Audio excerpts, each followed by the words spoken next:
ওরে শিকল কাটা পাখির মতো উড়ে এসে গেল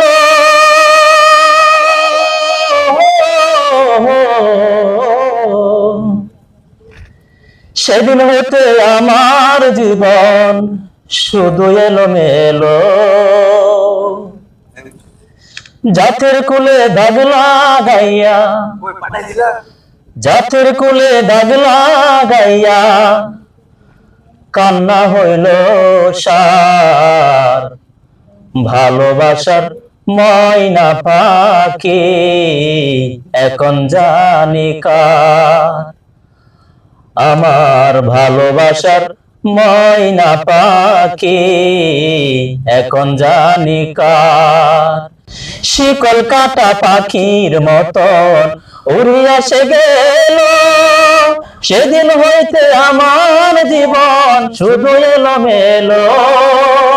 জাতের কুলে দাগ লাগাইয়া, জাতের কুলে দাগ লাগাইয়া কান্না হইল সার।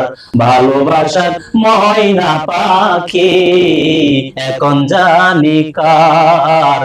ভালোবাসার ময়না পাখি এখন জানি কার। অসাধারণ অসাধারণ অসাধারণ। কি হবো সাদেক ভাইয়া, ভালো আছেন নি আপনি?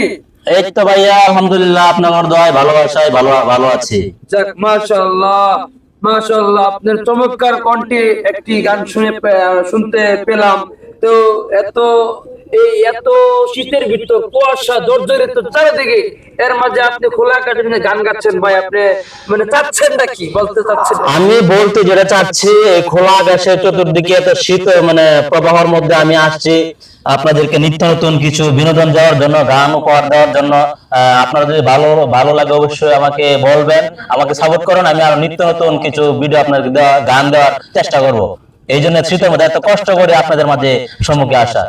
যাই হোক, আমরা ইতিমধ্যে আপনাদের যে আপনি যে পরিবার খোলা আকাশের নিচে নিজের কণ্ঠে সুরুলের কণ্ঠে সেখানে কোনো বাদ্যযন্ত্র ছাড়া যে এরকম ভাবে আমাদের গান শুনে যাচ্ছেন, মাশাআল্লাহ আমাদের তো মন ভরে যাচ্ছে ভাইয়া। আপনি কি এই আরো কিছু আমাদের গান ভালো ভালো আরো কিছু পাচ্ছি আমরা? হ্যাঁ অবশ্যই, সামনে আরো কিছু নতুন নিত্য নতুন কিছু গান পাবেন ইনশাল্লাহ, অবশ্যই পাবেন। আমি খোলা খোলা গলায় খালি আকাশের নিচে গান গাইতে পছন্দ করি বেশি আর কি, বাদ্যযন্ত্রটা ছাড়াই, বুঝছেন? বিষয় হচ্ছে এটাই।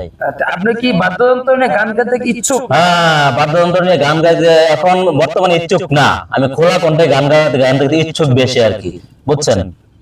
মানে আমি আমার নিজের প্রতিভাটা আমি নিজে মানে নিজে গিয়ে খালি কণ্ঠে গিয়ে আমি প্রতিভাটা মানে ধরে রাখতে চাই এবং কি সামনে এগিয়ে নিতে চাই, বুঝছেন? যাই হোক, ধন্যবাদ আপনাকে সাদেক ভাইয়া, অসংখ্য ধন্যবাদ আপনার।